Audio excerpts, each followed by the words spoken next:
So let me show you why this is the best bike on paper. From the 36 videos I've made of e-bikes, this is the best of e-bikes. We need a 700 battery at least. 85 Newton meters of torque is a minimum.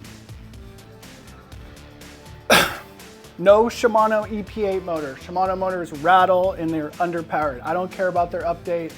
I know people are super sensitive, so let me add some context to no Shimano motor.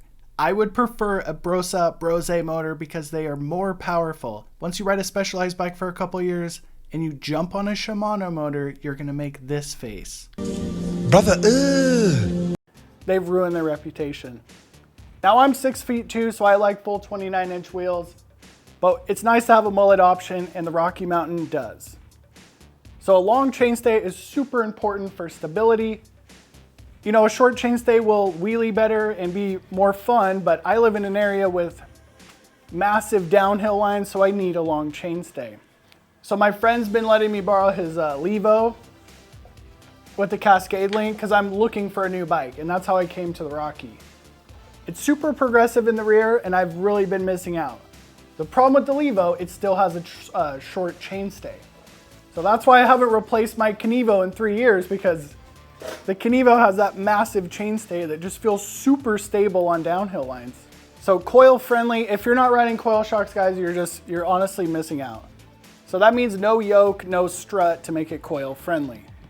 So that just rules out Specialized bikes, even though I love my Kenevo and Specialized bikes. So let's talk about shock fitment. But both the Orbea and the Propane both have massive shock fitment issues because they're like wedged in the frame. And I'm like, not good for me because I like to chain shocks, but even if you have to service them or add tokens, that makes things kind of a nightmare. The Rocky Mountain has the shock fitment going for it currently. Who knows what the next one's gonna look like. Low, standover, and downsize. So let me explain that for a second. So the best bikes I've rode are size large. I'm 6'2" and that many centimeters. And I went for a size large with a 485 reach. You know, I'm fine with a 540 millimeter reach because I'm a big guy, but the best bikes I've rode are size large because they're like heavy e-bikes and you can kind of whip them around. So it's pretty easy, just downsize to get more standover. Geometry adjust, the Rocky Mountain's like unlimited geometry adjust, and it's super easy to do. Progressive rear suspension. Basically, I learned that from the Levo over there, that I've really been missing out by not having a progressive suspension. So when you ride an e-bike, you're on a 50-pound bike or 20 kilograms, whatever that is. And during certain events, you'll just hit like a little pothole and basically the shock will spike. What I mean by spike is like it will bottom out on the tiniest bump. So by riding a progressive linkage like the Levo I just showed you, it really makes things better. This is kind of a personal preference, but I hate carbon fiber and we need a good warranty. So Rocky has a 3-year warranty on the motor, 5 years on the frame. So you're like, yeah, it's not lifetime, but I can tell you from my Kenevo with a stripped out chainstay, bikes only last about 3 years if you're actually hammering on them. So I went with carbon, even though I hate carbon fiber, because this bike was way too much of a value, going from 210 by 55 shock to 230 by 60 for $93. So let's get into the review, guys. It's looking like 335. I could be wrong. Anyway, it's a ridiculously low bottom bracket. So you have to understand everything's a trade-off. Like low bottom bracket, it's gonna rail through berms super good. And then you're gonna ride on the trail and it's gonna be a pedal strike nightmare. So there's 3 options for the cranks on this bike. We can buy the Race Face 165 cranks, the $400 NS billet. $400 for a set of cranks is ridiculous. I wish I could put some Praxis steel cranks on this guy, or we can get them remachined at a machine shop. I saw a guy in forums doing that. That's probably gonna be my option. So I wanna ride the bike completely stock, how it is. Like right away, I know the wheels and the tires aren't ideal for like pounding enduro. That's not unique to Rocky. It's actually worse when you buy a Specialized bike because you get Specialized tires. As a bit of a suspension snob, The Rocky claims it has better small bump sensitivity because there's 2 bearings on the lower eyelet. I need to go order the tool actually so I can swap the shock.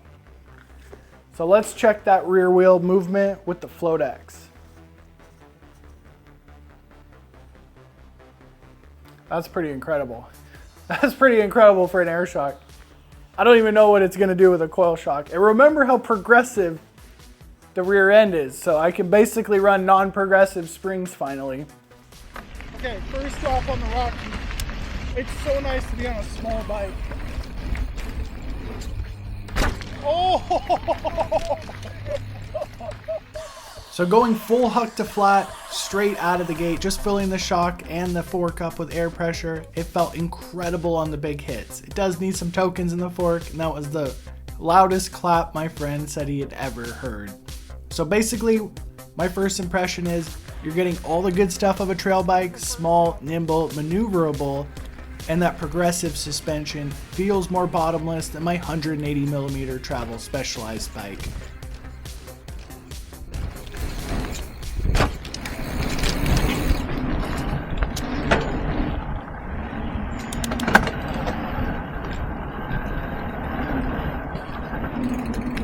The motor is incredibly unique, like nothing else I have ever felt, and it's a one-of-kind Rocky Mountain Edition motor. So it does have some bearing noise, that's why I gave you that 5-second burst of what it sounds like.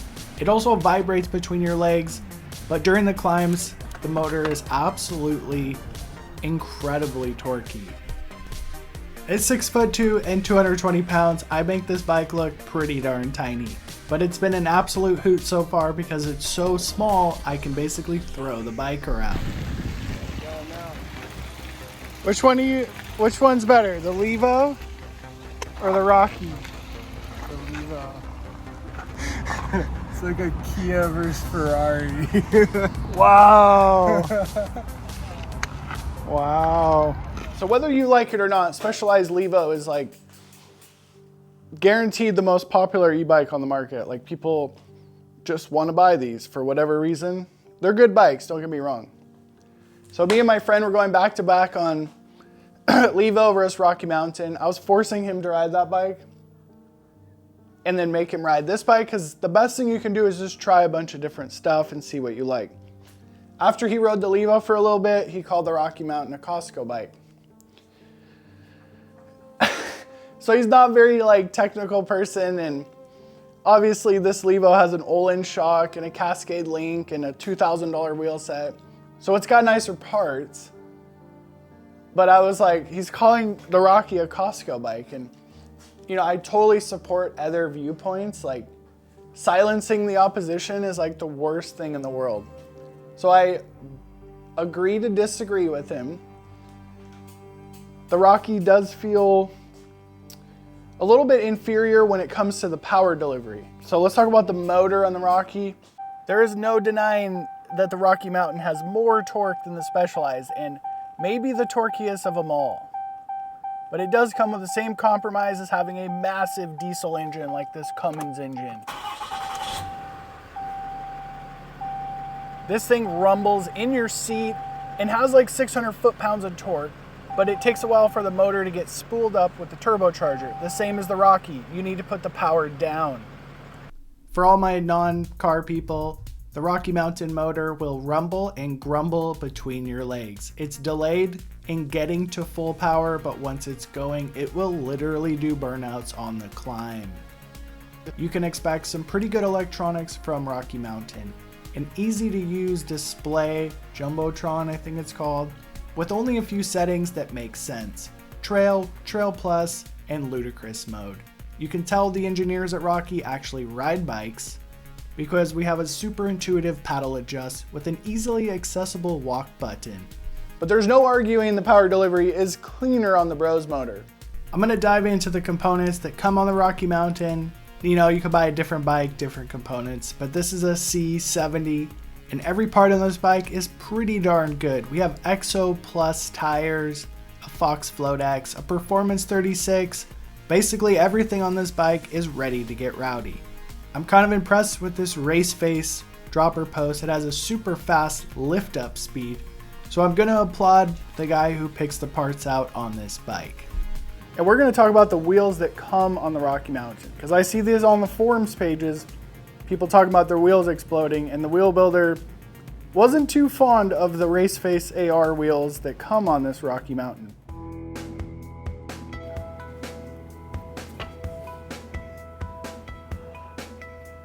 Okay, we are at Stoic Wheels. If you're in Portland, Oregon, he's like the legendary custom wheel builder. We're gonna look at the Rocky Mountain stock wheels, decide if they're worthy. Tell me if you think they're gonna last. It's a 3-pull, so it's not their ratchet. I'm gonna pull that cassette. The Race Face ARs that came on your bike are the softer 6061, and the ARCs are the 6069 aluminum. So that's the difference in the rims and the difference in their prices. They're not those things, that's a heavy duty one. So the one I brought in was the heavy duty AR? ARC, yeah, these are the ARC, yeah, you can see the heavy duty. ARC 30s, heavy duties, those are the AR 30s. Yeah, for most people they'd probably be fine. Straight pull spokes, or the front one's gonna be fine. That rear one's eventually, like, the rim will probably start cracking at the spoke holes. Carbon wheels from this guy, how much are those retail? Cheapest option, heavy duty carbon rims? With the Stoic hubs, they're 1200. Fully built. This is So back from the bike shop, basically learning that everything on this Rocky Mountain is pretty much ready to shred. Except for the stock rear wheel that it's probably only gonna last you 6 months if you do ride aggressively or you're a heavyweight rider. So essentially I'm just gonna take my Kenevo wheels, downhill casing double assegai, and throw it on the Rocky. So never forget this step if you do swap wheels on your e-bike. Basically you gotta move the magnet, the speed sensor. There'll be some kind of magnet on the rear wheel. So this is the Rocky Mountain, definitely a proprietary magnet system with 1, 2, 3. Comment below if you know how to de-restrict the Rocky Mountain. And I'm gonna move this over. It's kind of a bummer because it's like a proprietary system thing. I've literally never seen one like that. So that is one disadvantage of having a one-of-a-kind motor. So what I'm gonna do is basically turn this thing into an altitude right now. We're gonna swap the shock, the link, put the DH Maxxis tires on, and pay close attention to where the flip chip was. So it was in the forward down position.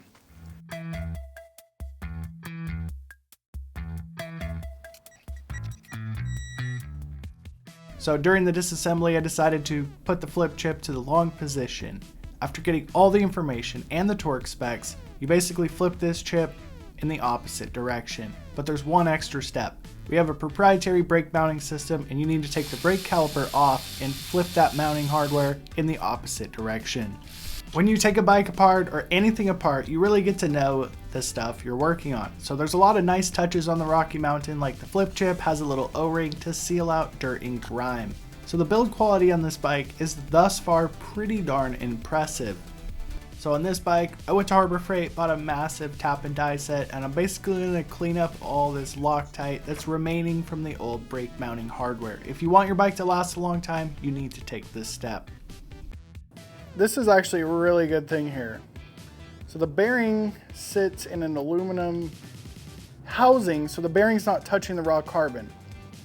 So I'm not gonna hold this too much against Rocky, but the brake mounts, the bolts holding the brake caliper on the front were pretty much cross-threaded.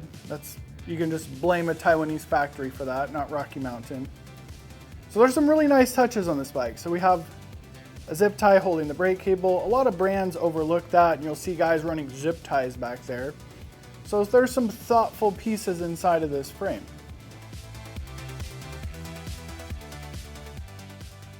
Before I took the shock off and fully converted this to an altitude, I did a little research, and you need a specialty tool from Rocky that's $67 to take the bearings out of the shock.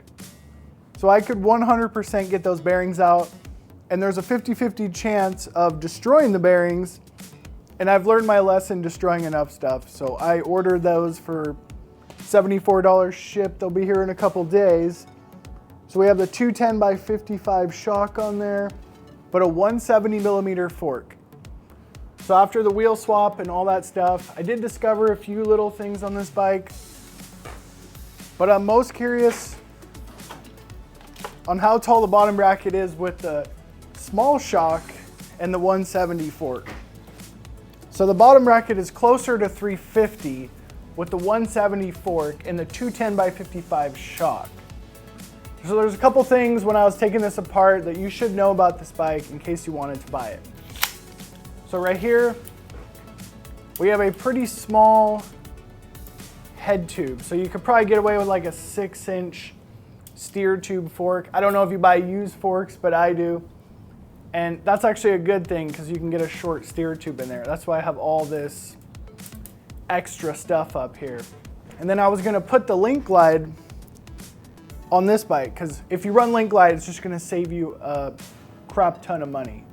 So I did discover that this chain ring says 12 speed Shimano only. And it's super close to the chainstay, so I think that's the biggest one you can get. So I am curious of one thing. Okay, this is a magnet. We're gonna check the chain ring. So the chain ring bolts are steel, but the chain ring's aluminum. So it's kind of bad because an aluminum chain ring on a 108 Newton meter torque bike, not that chain rings are expensive, but that is gonna wear out. I'm gonna call this variant the Instinct 1.5. With a 170 millimeter fork and the 210 by 55 shock, the bike was completely different. I honestly think it's mostly due to the tires. I haven't been on EXO Plus tires in so long. Changing back to downhill tires, the bike was, we'll just say it's not as lively. This bike is super progressive. Even in the Instinct and the trail version, it's like 10 times more progressive than a Levo. So a progressive suspension is hard to press down into the travel. So it turns into like a Band-Aid for bad setup. So if you're not good at setting things up, the bike is super forgiving for that. Okay, I had to cut that ride short because the handlebars slipped. Anyway, 780 bars are a little bit short for me anyway. If I told you this was an easy adjustment coming from Specialized bikes for the last 3 years, I would be lying. It is a brutal break-in period coming over to the Rocky. This bike has a super short reach compared to what I'm used to. So it's 485 reach, I'm used to 525.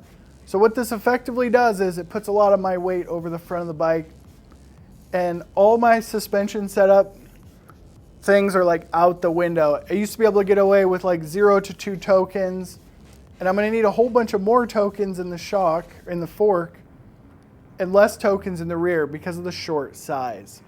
So I did discover one thing. I got the famous pedal glitch, but instead of complaining about it, I'm gonna show you how to fix it.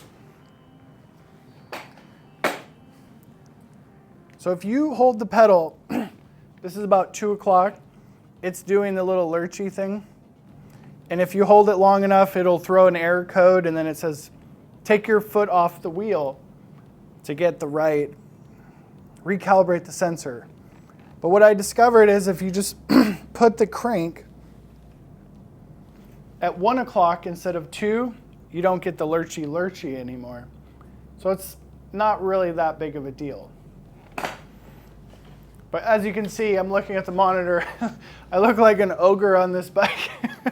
Probably should have got extra large, but I like the little bike. It's more easy to throw around. It's just gonna take a little bit more tuning on the fork because I have so much weight up there.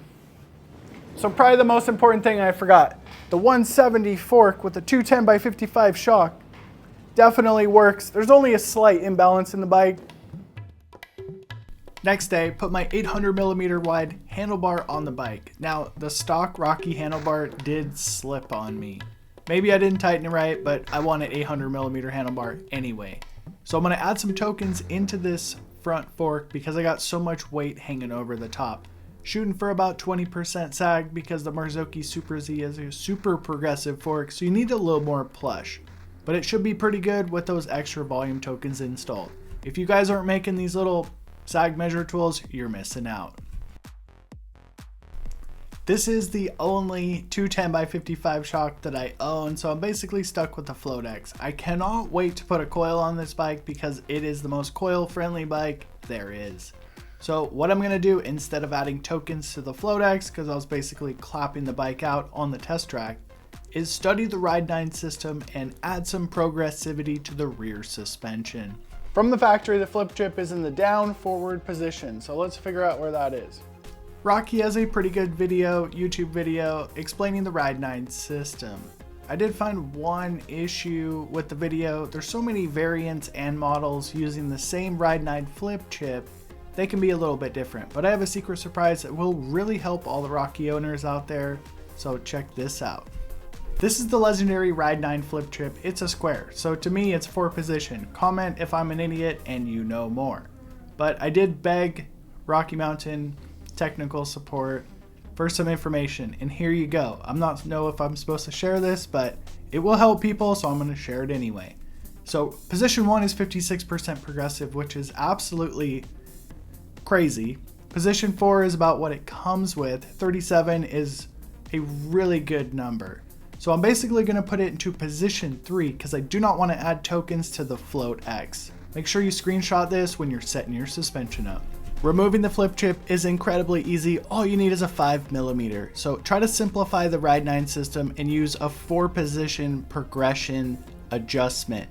Now I could barely feel the difference between a 150 and 170mm fork, so don't worry too much about the head angle change. Now that's just me.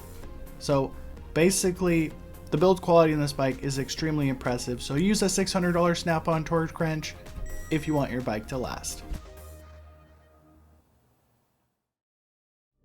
I'm taking the Rocky to Rocky. This spot's called Rocky Point.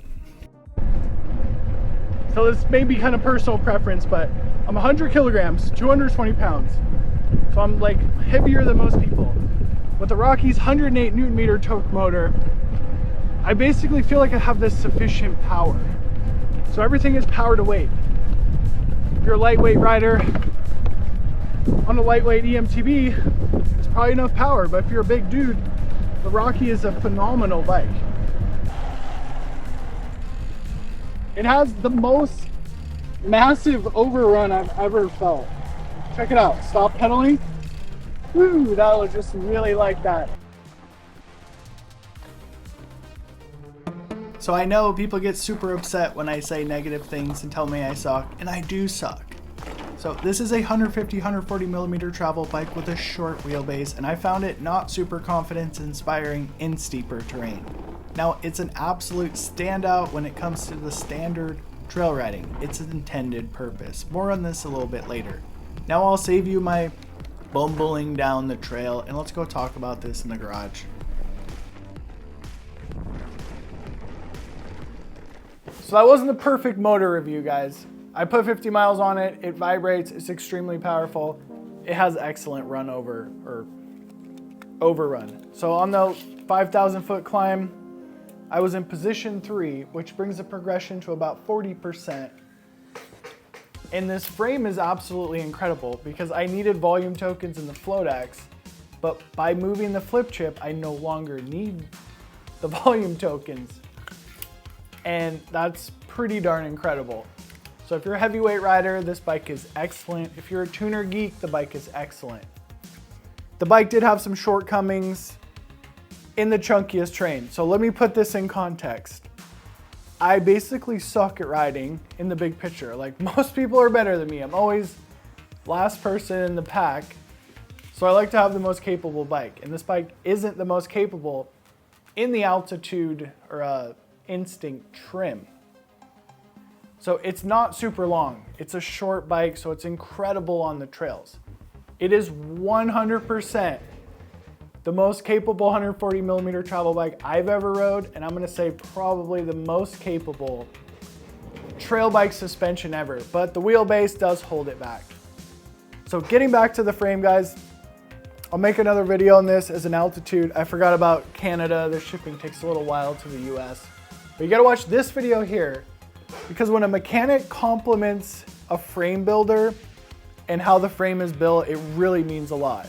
Like, the bike isn't possible without an engineer, but when a mechanic complements an engineer's design, it's very impressive. So click that video there. Until the next time, next video will be the altitude version of this bike, and it should be a little more impressive.